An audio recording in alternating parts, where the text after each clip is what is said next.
Assalamualaikum warahmatullahi wabarakatuh. Mitra dangu wilujeng patepang deui di Jomantara. Ngalangkungan wek-wek cerita Sunda Channel bari semedar dongeng Sunda dina judul Budak Culun bagian anu ka-22 gitunya. Kumaha kami terdangu dina denget ieu dararamang, syukur upami daramang mah ya Mang Asep oge sapara kanca alhamdulillah gitu tah dina denget ieu mah aya dina sehat walafiat sareng pamugi urang sadayana dipaparin kelancaran dina segala urusan gitunya mohon. Oge kami terdangu anu masih kene saratia hatur nuhun pisan gitunya. Mohon masih kene sasarengan sareng tong hilap disuhunkeun dukunganana, subscribe, like, sareng komentar-komentarna gitunya. Oge kami terdangu anu parantos ngintunkeun komentarna gitu. hatur nuhun pisan. Mohon hatur nuhun sareng insyaallah lah pelan-pelan Mang Asep sareng Mang Operator baris ngebenahi gitunya. Ieu mah lalaunan we gitunya urang mohon kumargi masih kene enggal gitu. Masih kene diajar nanging sakali deui ka mitra dangu pamugi tiasa ngapunten sareng pamugi oge tiasa kahibur gitunya ku suguhanana dongeng Sunda anu digarap ku Mang Asep gitu. Mangga tong nyangkolong ting kana waktos urang dangukeun wae padaranana dongeng Sunda Budak Culun bagian anu ka-22. Prung kapayun.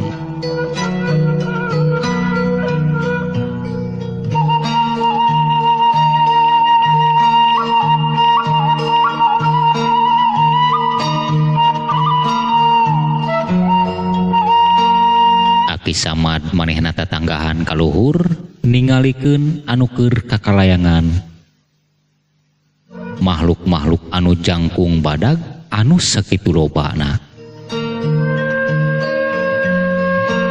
Bari tatanggahan aki samad gegerendengan sorangan, euleuh bener wae ieu mangkeluk datang deui ka dieu bari jeung mawa balad.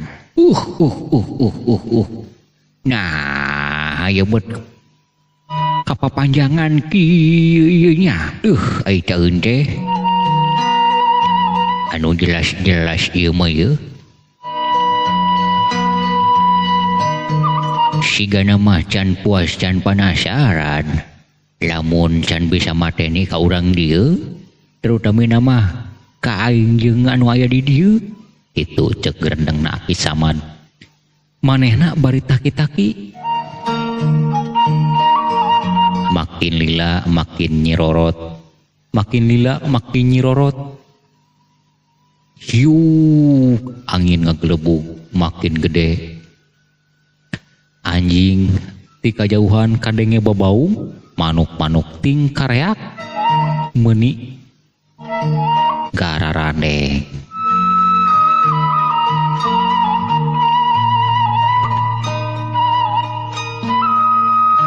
Duruk-duruk kadenge sora aya tangkal kayu anu rempag tiburi sigana mah katiup angin badag. Cileg makhluk-makhluk jangkung badag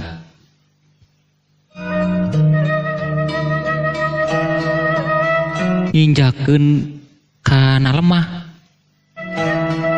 Maranehna tingjung kiring narangtung meuni jarangkung badag. Cakakak kadenge aya anu seuri meuni ngagagak.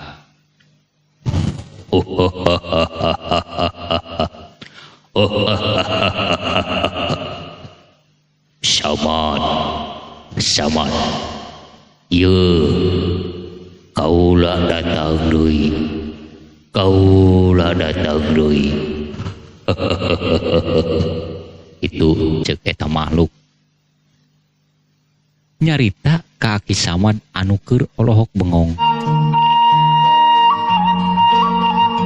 Euleuh ieu Andika datang deui bari jeung mawa balad geuninganan. Itu pok-pokanana Ki Samad.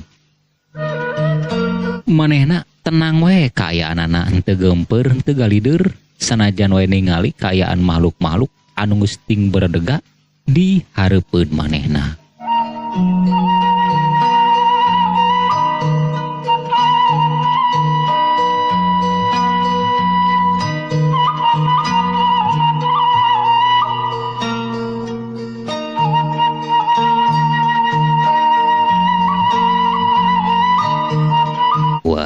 Wah. Ieu mah bener-bener ya. Aing kudu leuwih waspada ya. Ceuk rentesna hate Ki Samad bari manehna nyidakepkeun pananganana kana hariguna.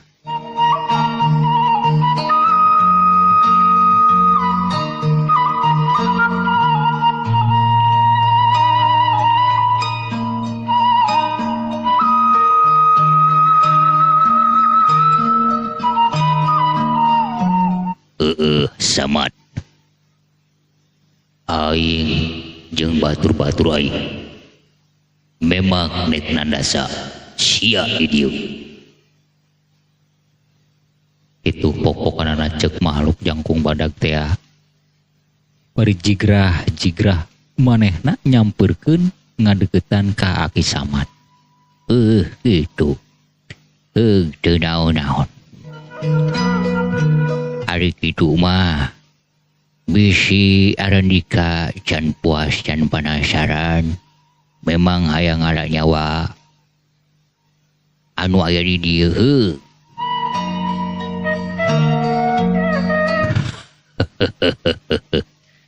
Siga nu geus pasrah sianya. Dasarna ge waing nek dibawa ka nagara aing. Itu ceuk eta makhluk jangkung badag sigana mah eta luluguna.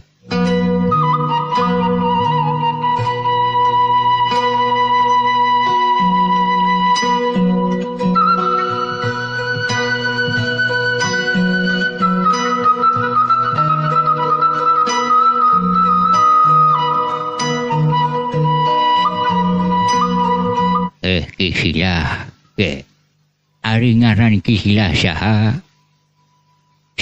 ngaran ieu.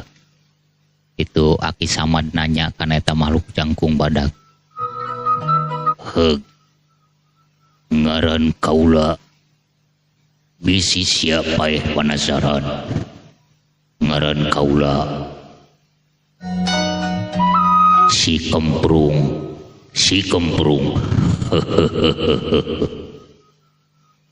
Euleuh aya ngaran siluman anu ngaran Kemprung. Ki Samad malah ngageuh-geuhikeun mitra dangunya. Asaku aneh meureunnan aya ngaran siluman bet Kemprung.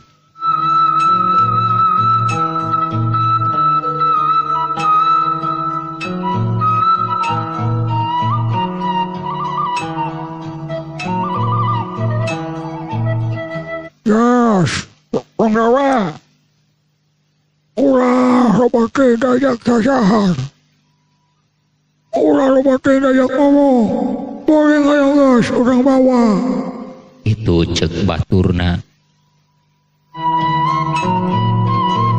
Geus, ayo ulah dililalih deui lain naon bisi waktu kaburu berang. Kejlik eta makhluk jangkung badag anu ngaran si Kemprung teh ngagejlig kana taneuh 3 kali rieg eta taneuh bet meuni eundur ku digebligna ku makhluk jangkung badag teh.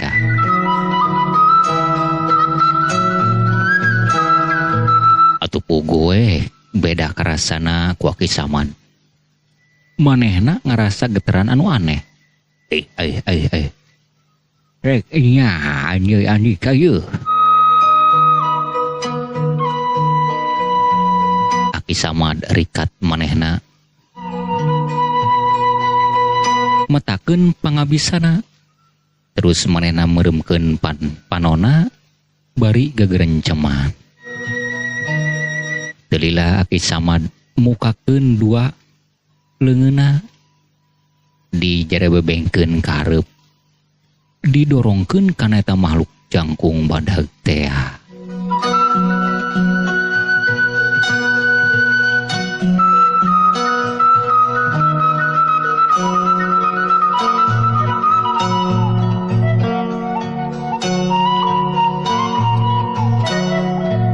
Atuh puguh we antara dua kekuatan ngadu harita.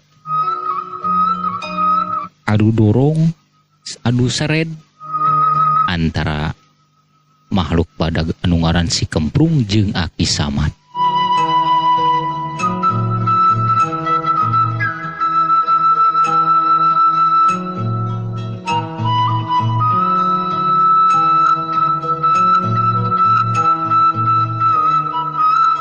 Koceak eta makhluk badag ngoceak teu pupuguh.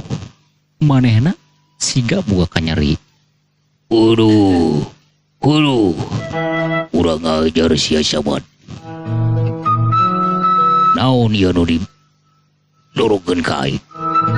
Kurang ngajar sia, panas-panas deui. Kitu cenah ceuk makhluk jangkung badag teh. Manehna bari pupuringisan nahan kanyeri.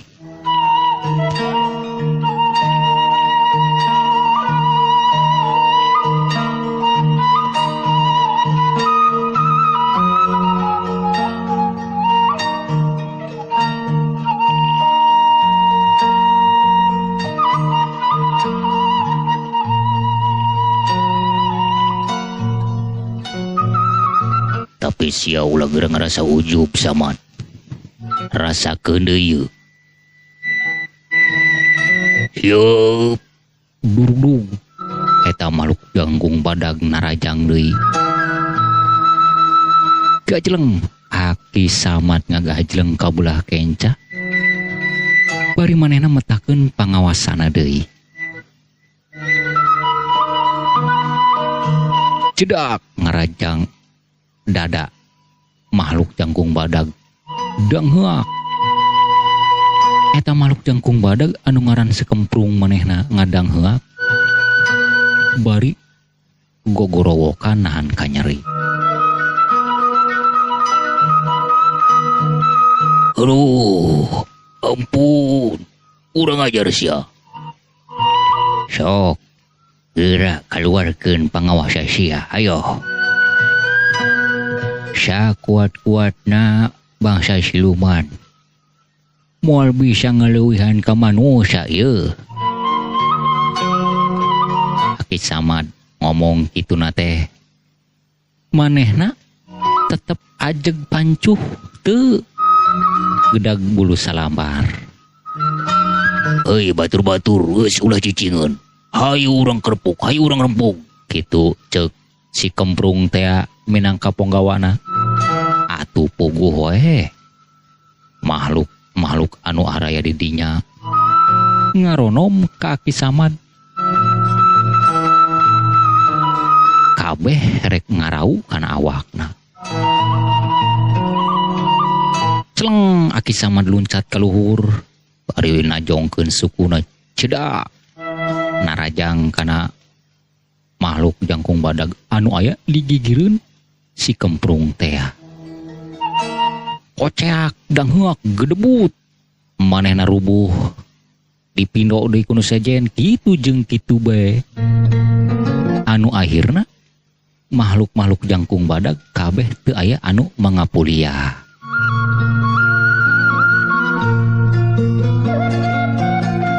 Teu sapira pangadewasa sia. Ayo geura kaluarkeun deui sia.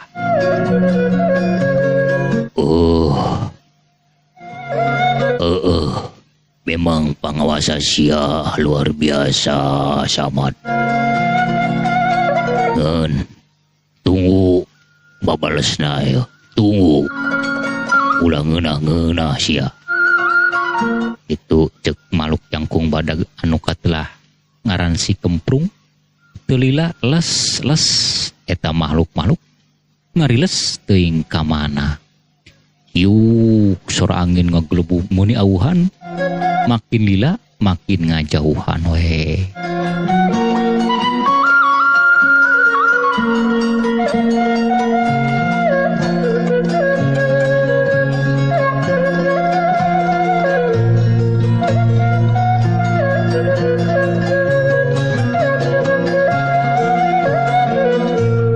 Alhamdulillahirabbil alamin. Nuhun Gusti nu Maha Suci.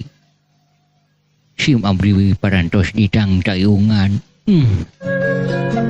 Nah, bet aya we ai taun teh. Itu cek gerendengna Aki Samad. Manehna bari ngurusa pepunten, bari ngusutan kesang anu renung dina tarangna.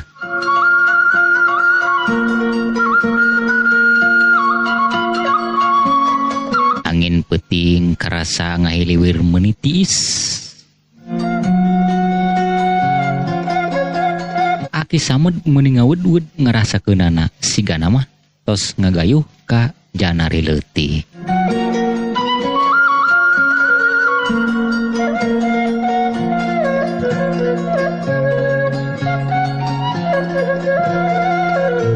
Urang kocapkeun kaayaan Hasim anu keur aya di jero kamar, maturan Juragan Dudung jeung Ibu Dudung. Adita memang begitu Aki Samad keluar, Ibu Dudung digeuingkeun.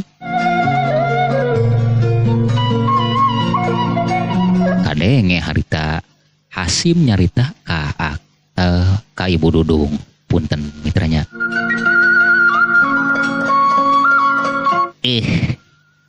Nah, ya bet kayaan kieu teuing nya juragannya.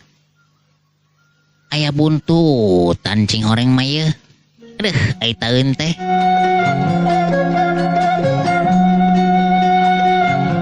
Nya Jang. Ibu mah teu ngarti ieu. Nah, bet bisa kieu kitu ceuk Ibu Dudung manehna. Bari tetep manehna ningalikeun we kana nu jadi salakina anu can lilir-lilir.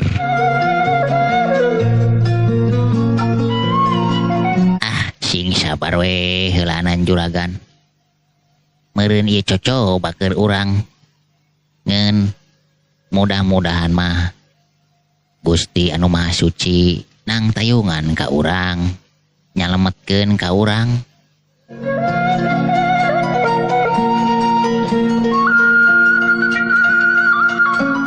Tembal Jang Hasim manehna ge bari jeung ngarasa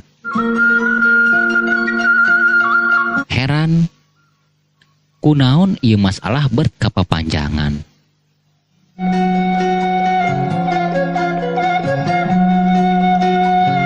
Moga-moga we Jang ngeun ibu mah bet teu ngarti. Nah hanya saya anu geus ngakalakeun saperti kieu. Boa-boanya aya hubunganana jeung anu ngajual tanah teh ya. Nah, bisa jadi juragan, bisa jadi. Tembal Jang Hasim. Ibu Dudung becop aya curiga kadinya. Siga anu sapamikiran jeung Jang Hasim.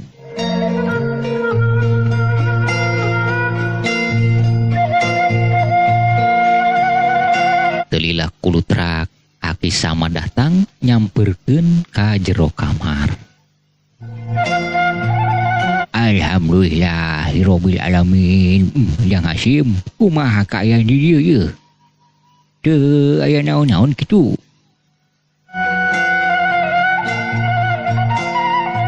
Aki Samad nanya ka Jang Hasim, kitu teh manehna bari gek diuk dina sisi dipan. Alhamdulillah Aki. Teu aya naon-naon. Alhamdulillah. Kumaha Ki kayan di luar tadi? Jang Hasim nanya ka Aki Samad. Samemeh ngajawab, manehna rumah heula narik napas panjang siga anu ngalepaskeun Bang Baluh.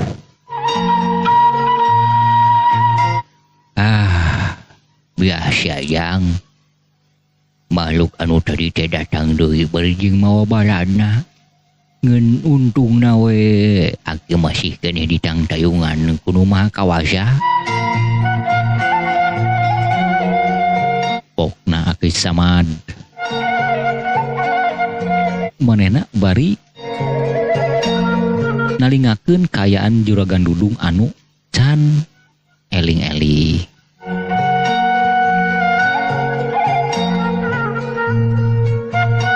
Aduh, kumaha kayaan Juragan pamagetnya.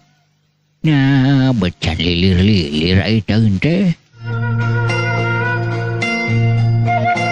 Itu nate manehna bari ragamang.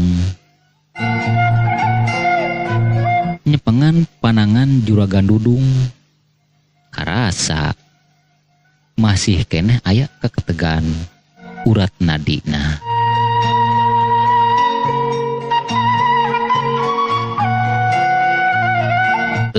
Tong hariwang tong salempang ya ibu. Juragan maya sigana keur sareti bra kitu tah keun we heulaanan.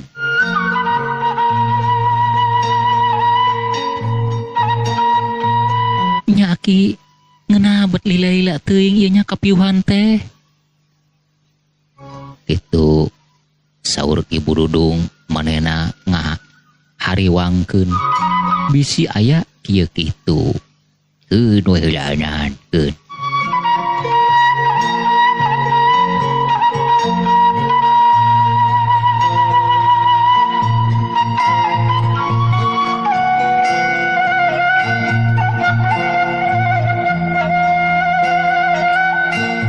Wah, Yang Hasim, Ari Aki mah bet panasaran ye.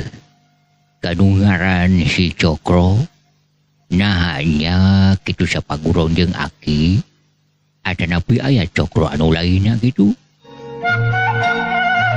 Aki Samad manehna kedalisan ka Jang Hasim. Ya, amun manehna ngakalakeun ka dieu bari jeung apaleun cenah kana kaayaan Aki Samad mah yang geus pastina meureun sapaguron kitu tah. Ngeun anu teu ngarti mah pikeun Hasim mah. Nah, aya hubungan naon antara Damri jeung Samidnya?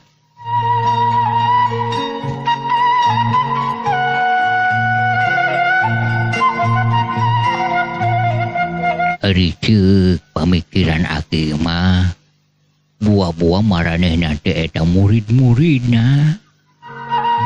Tembal Aki Samad. Manehna boga sangkaan yen Damri jeung Samid teh murid-muridna Mbah Cokro. Bisa jadi Ki, lamun kitu mah. Tembal Jang Hasim. Manehna bari unggut-ungguta.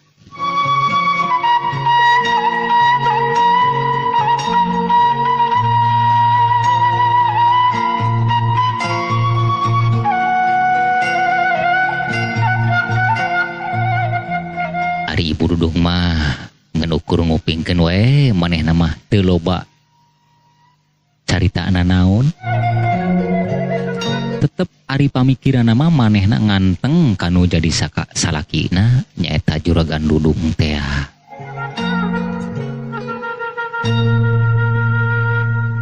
Cag mitra dangu urang tunda heula kaayaan Aki Samad. Jang Hasim katut Bu Dudung anu keur ngemitan Juragan Dudung anu can lilir-lilir dina kapiuhanana.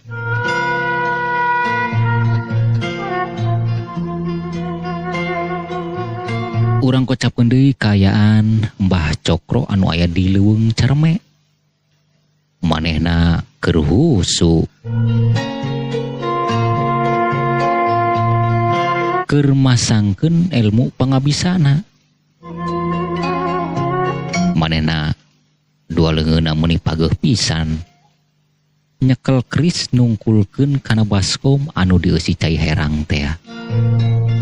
Parupuyan masih keneh marakbak seuneuna. Terus manehna gegerenceman. Mes-mes manehna ngagerendeng sorangan. Mes-mes gegerenceman deui. Kitu jeung kitu bae anu dilakukeun ku Mbah Cokro waktu harita.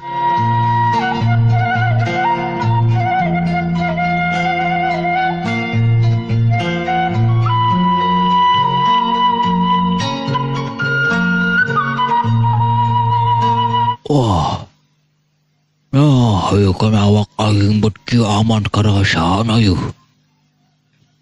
Awak aing bet ngoprot ku kesang kieu. Nah, bet karasa capek yo. Alah, abari jeung aya hawa panas kieu yo nu karajang kana dadaik. Itu gerendeng nambah Cokro.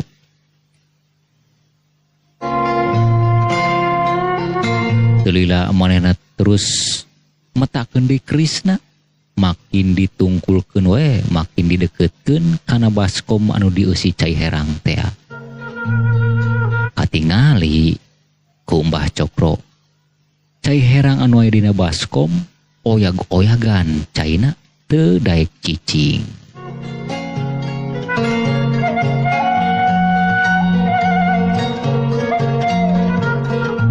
Nah, becan aya tanda-tanda yo.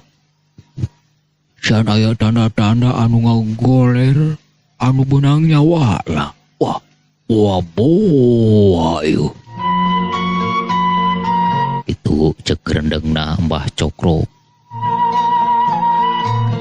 Tulila manehna ngajenghak ngarasa kaget sabab ceduk kana sirahna bet siga aya anu ngadudut. Lah, naon yuk? Naon jadol yuk nu kana sirah aing? Waduh, nah bet siga anu ngadudut yuk. Itu Mbah Cokro manehna bari tatanggahan ka luhur, tapi manehna teu ningali naon-naon. Ukur aya cak-cak wae dua keur lulumpatan adu udag jeung baturna.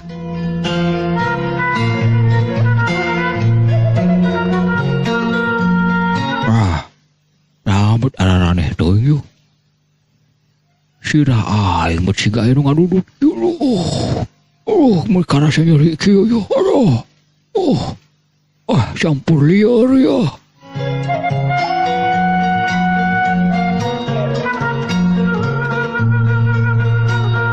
Mbah Cokro ngerowong sorangan wae, bari awakna rada limbung manehna ngarasakeun kanyeri dina sirahna.